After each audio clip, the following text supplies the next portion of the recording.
Without any further ado, I'd like to introduce our first speaker and bring her onto the stage.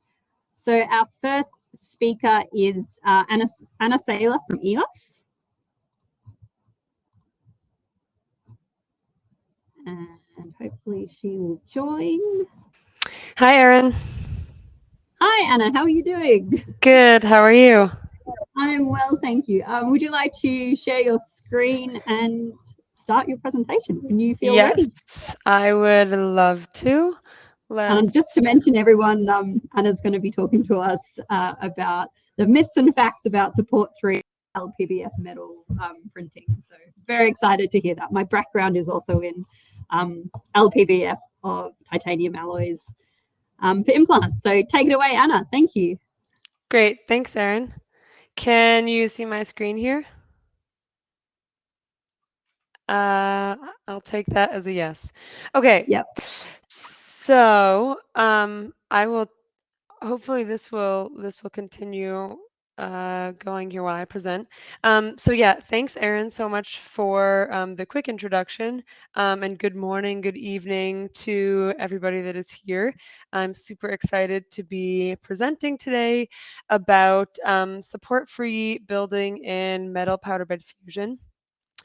So, just a quick introduction about myself. I am an additive manufacturing consultant at EOS, and I work on the Additive Minds team. So, if you're not familiar with Additive Minds, it's the consulting application and training branch of EOS. And without further ado, then I will get started with my presentation. So, one of the main topics that I want to talk about today is support-free building and metal additive. So this is a topic that is very popular right now, and there's a lot of new things that are coming out at EOS and also at a lot of other companies. It's an area where there's a lot of exciting things that are happening, and it's important first to talk about why we're even here talking about support-free additive manufacturing. Why is it such a big deal? And number one, support-free additive enables us to reduce the amount of material waste that we're using during our builds. So when we use less supports in metal additive, and we'll look at an example and talk about that within this presentation, we're using a lot less material. We're also able to recycle more powder because there's less powder that's trapped in the supports that we no longer need to build. We're also reducing the amount of printing time by also reducing the number of solid supports that we need to build. We're also reducing the amount of post-processing time. So again, this is kind of a trend here. When we no longer have supports, we no longer have a lot of post-processing time for removing and improving the surface finish of those parts. And we're also, there's another technical aspect here because all of these difficult to remove supports, we no longer have to figure out how to improve that surface finish, kind of what to do with those supports. And we can also improve the surface finish of our parts where supports tend to leave marks on the surface. So all of this is really exciting, and it really brings in a new element and a new dimension of advanced design for designing for additive without the burden or the added process where we need to remove the supports that we have built.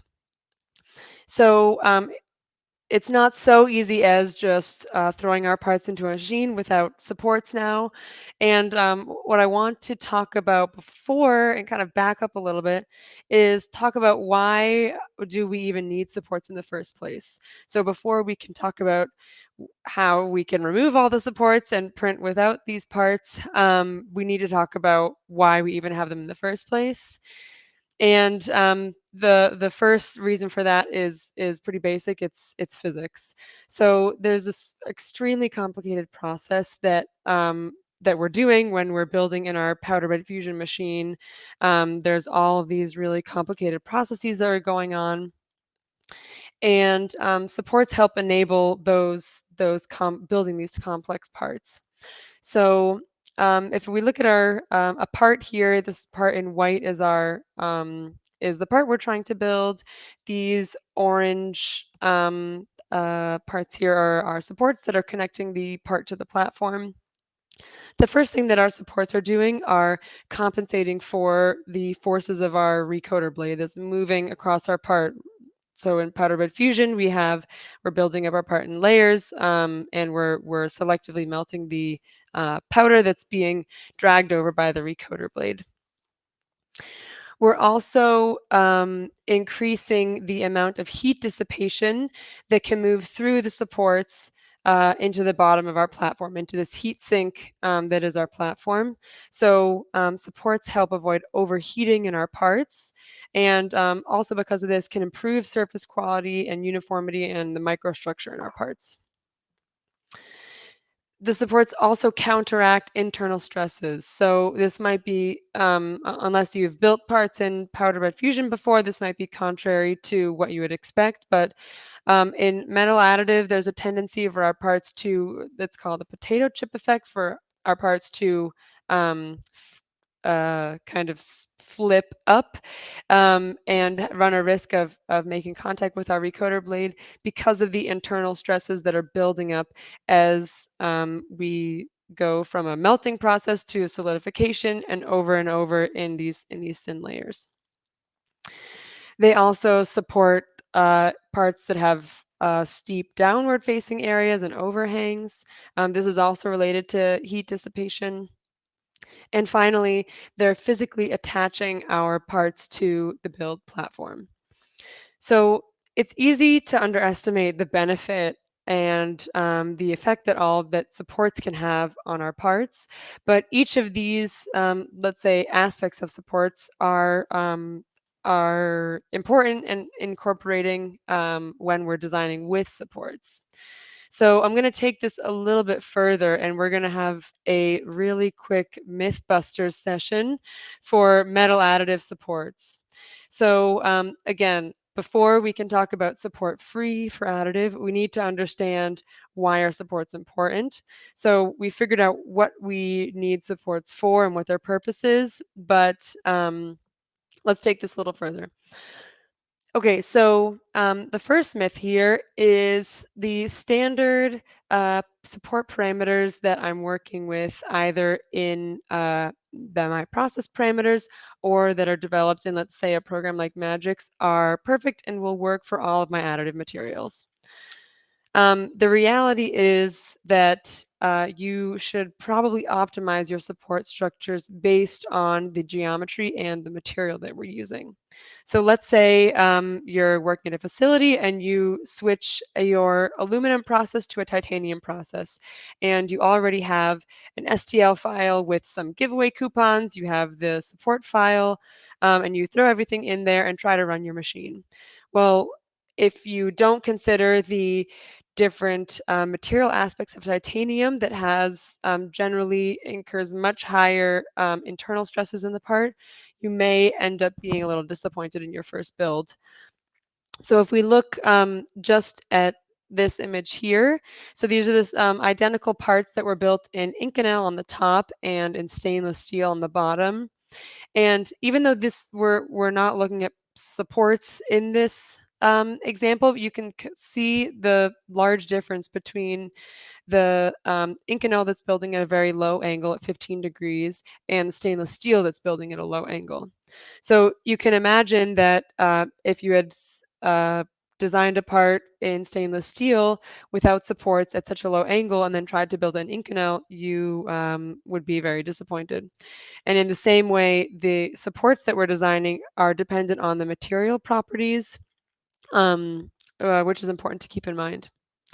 Also, something that is important to also look at in a program or software like Magics is adding different features to, let's say, block supports, like here, looking at increasing the perforation length of your supports to improve the removal of our supports without reducing the actual benefit that the supports have, keeping our connection to overhangs and things like that. Okay, so the second myth or the second misconception is that supports are easy to remove. It doesn't require a lot of skill or a lot of time to post-process. For anyone who has ever tried removing supports themselves with a hammer and a chisel knows that this is not true at all. So depending on the type of supports, depending on the material, this can be very difficult and time-consuming. Of course, if you're using solid supports or a solid extrusion, obviously that most likely cannot be done by hand. But one of my, yeah, a question that I always like to ask for people that are designing parts in metal additive is, when was the last time that you visited your manufacturing facility? When was the last time that you talked to the people who are doing the support removal? And when was the last time that you have actually sat down there for an hour or two and done it yourself? Because this removing supports is quite a skill, and it takes a lot of experience to, yeah, remove supports without damaging the parts. So for instance, this component right here, it looks very nicely topology optimized, but unfortunately it's not topology optimized for building in metal additive in this configuration. So while this, yeah, seems like a good idea, it's probably not unless you're going to be removing these supports yourself and you have 5 or 6 hours to do so. Okay. The third misconception, or what I see a lot of times, is that support design is best done when it's 5 minutes before you want to send this build file to print, and it's usually on a Friday afternoon as well. So in reality, support design should be thoughtful, and it can also teach us good design for additive principles. So this often is done the hard way, but hard lessons can also be good. So if we look at this part that we had earlier, uh, we have our support design for this part. And when this part was actually printed, we saw a witness line here on the bottom area of the part. There should have been supports that connected this component to the build, but it looks like at least one explanation for this witness line here is that the part here separated from the supports and ripped off from the bottom and caused this witness line here. So we can also verify this in a software analysis tool like an Amphion. So this is a representation of our component and the supports, and what we expect the displacement magnitude should be at based on the material and the process that we're using. And we can see in this section above where we saw this witness line, we see a very high displacement magnitude, meaning there's a lot of internal stresses that are here. It's very likely that this part is going to crack, which we saw this defect line here. So if we look at this again from a supports perspective, this is a very, very a high aspect ratio section here, a very, very thin section and a very wide part here. And this makes sense that we would see such a strong ripping off of our supports, because we're really adding a lot of these internal stresses that are building up in our part and eventually cause this defect. Now, what we could say is, oh, well, I'll just increase my supports, make them all solid, really duct tape it down to the build plate. But a more elegant solution and a better solution from a design for additive perspective is adding some of these kind of long hole sections, so that we actually break up that really long, thin aspect ratio feature. And what this does is it avoids that all of our internal stresses can compound and cause such a yeah, issue that would rip off of our supports. So with this solution, we can keep the same supports that we had, hopefully, and also avoid this defect in the future. Okay. The last myth that we'll talk about is relates to support-free additive. So the myth is that you can build completely without supports in metal powder bed fusion, which is on the right track, let's say. Um, in 90% of cases, we will need some amount of supports. And this is just the way that it is. We can't cheat physics, is kind of how I like to think about it. And for instance, in most cases, we will always need some metal that will be physically connecting our part to a build plate. So when we're thinking about support-free additive and maybe even looking at some of the information that's on the internet, what we expect, or the Instagram versus reality, what we expect is something more like the Star Trek replicator, where the part that we're building is perfect, it comes out, and immediately from the machine we can start doing whatever we want to do with it.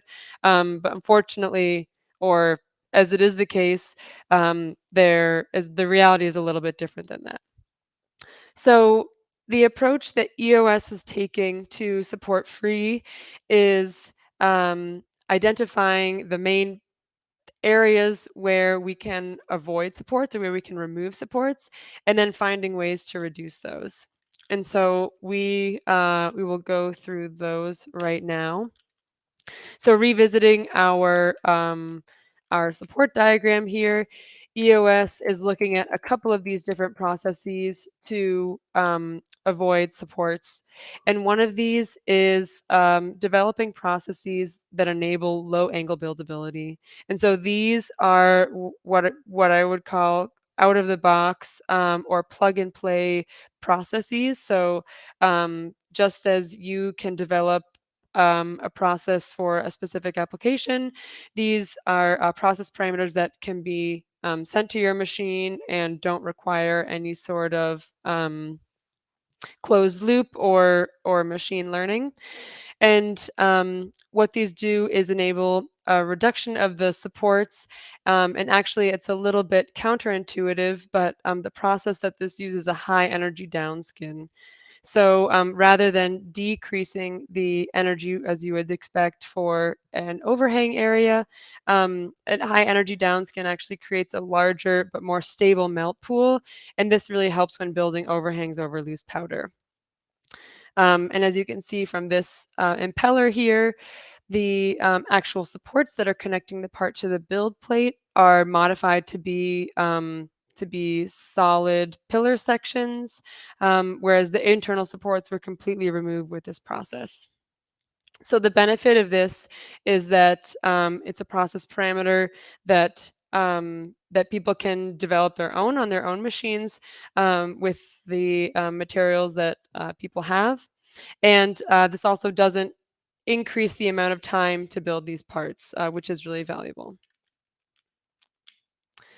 The second process and the second thing that EOS is also doing is developing a closed loop layer by layer process. This is called Smart Fusion. So what it does is takes the image capture with the optical tomography or an analysis tool in EOS machines. It's looking at the heat that's being radiated or that's being reflected back into the camera and taking that information and determining correction values based on areas that have seen to or that appear to be overheating. And then this is fed back into the back into the next layer, and we can reduce the power input and improve the building of these parts and compensate for overheating that we see in layer to layer. And so this is a really elegant solution to the support-free problem, because we can reduce the amount of supports that we're building with. With this closed loop system, we can reduce the amount of build time because we're not increasing the amount of build time with calculations or waiting times to build these parts. So if we look at this case study right here, This part was built with titanium Ti64 and is an optimized bracket. We can see on the left-hand side, the original part with standard parameters. With titanium, we generally need to use a lot of supports because of all of the internal stresses that are inherent and prevalent with this material. But on the right-hand side, we can see what this part looks like with Smart Fusion. So we've reduced the amount of supports and the build time and the cost per part, which even excludes any post-processing that would have been incorporated into the standard part. So as you can see here in the right-hand picture here, there actually still are some supports on this part. And that I want to point that out because when we talk about support free, and like I just mentioned, in 90% of cases, we will need to have supports. The reason for these supports are to provide a structural support for the features of this part that start, let's say, in an empty powder bed. So we if we had decided to remove all those supports, which we could do, what we would need to do instead to compensate for that heat that is no longer being dissipated into those supports would be to have a really long layer dwell time or a pause on each layer so that those areas can dissipate the heat. So that's an important distinction that I wanted to point out. And so lastly, looking at applications for support free. So I've talked a little bit about there are two different methods so far that we can implement support free learnings in, and really what are the type of applications that really benefit from this. So it's applications with a lot of supports, obviously. Anytime that we want to reduce the material cost, build time, all of those kind of things. Anything with applications that have difficult to remove support, so internal supports or features that are really complex that are high precision. Applications with a challenging business case, so where additive has not quite made the difference and needs to have even more costs and financial and economical benefits, as well as specific use cases. So these three use cases over here are somewhat self-explanatory. So applications with large internal overhangs, cooling channels. My personal favorite application are what we call pen-like designs. And this is one specific application that I wanted to highlight as the 10 or maybe 5% of cases where we actually are able to build these parts without physically attaching them to a build plate. So it's being held in place by the shroud that where these hip stems are being built. And it's actually being held in place by the friction force of the powder surrounding it. So I encourage you to look at this application and hopefully get some inspiration, as well as the bracket and big round holes that we looked at earlier. So, okay, now what does this mean for the parts that you're building, and how can you incorporate support free into your applications? So first, I would say the most important thing is evaluate. So look at the applications that you're building. Are there any that use a lot of supports? Are there any where the post-processing time is really long and needs to be reduced? And then from there, I would experiment. So first of all, testing out different support strategies. So understand, what are you using the optimal supports? Are there ways that you can speed up that process? Or do you really need to go to a support-free parameter, whether that is a closed loop system or just a new parameter, new developed parameter? And the third thing is educate yourself. There's a lot of resources online. Me and my colleagues are also here to support you, and there are also support-free trainings on the EOS Additive Minds Academy storefront. So with that, I will conclude and say thank you so much, and I'm happy to take any questions.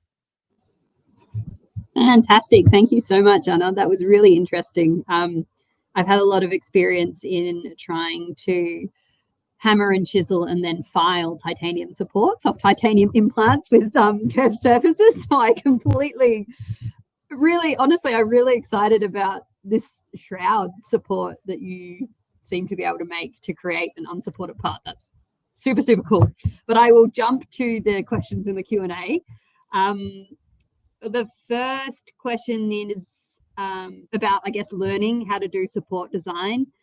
What's the best way to learn how to do support design, I guess, in this case, meaning, you know, how big you make your touch points? Do you just do trial parts to try and work out what's going to work best? And how do you learn really good design for additive manufacturing principles? Yeah, that's a good question. I mean, where do you even start? I mean, if you have access to a machine, then the best way that you can learn is hands-on. So, and especially from, yeah, support design, there's a lot of other resources out there, and I think every 6 months there are new kind of training programs and things like that. So I would say the best process is definitely hands-on. Yeah, getting your hands dirty, figuring it out as you go along. And yeah, I would.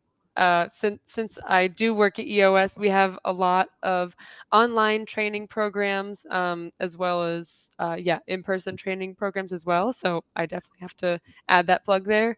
But I think there are honestly are a lot of opportunities, and there are a lot of yeah, design for additive programs out there. So I definitely, you know, recommend you to look around. And you are based at EOS in Munich, correct? Yes. Yes, cool. That's where my brother lives at the moment, just as Oh, great. a random side point. But he's not He's in probably AM asleep right now. Second question that we have in the Q&A section, are the low angle buildability optimized parameters supplied only for EOS supported materials, or can they be adapted for other alloys as well? Yeah, so they can be so I mean, it works both ways. So the materials or the process parameters themselves, we're most likely going to be adapting and developing these parameters for the Inconels, the titaniums, etc., that are EOS materials. But Mhm. these can, of course, definitely be adapted for different alloys or non-EOS alloys. And that is also, I mean, we're open and we want to help people that are trying to develop those themselves, which is also why in our online training on Support Free, we provide you with all the information that you need, kind of the background, material science, but in what we're doing and why, so that you can develop and you know, develop your own DOEs and develop your own support-free parameters yourself. Yeah, I Awesome. think that's one interesting. Just to expand on that a little bit, like support-free doesn't need to be a black box, and it shouldn't be, especially if, as an industry, we're you know, trying to develop and yeah, kind of expand together. So I think that's an Mhm. important thing that EOS is making possible. Fantastic. I think we have really time for one tiny last question. There's just one that's popped to the top here that's asked, what's the path to qualification for Smart Fusion?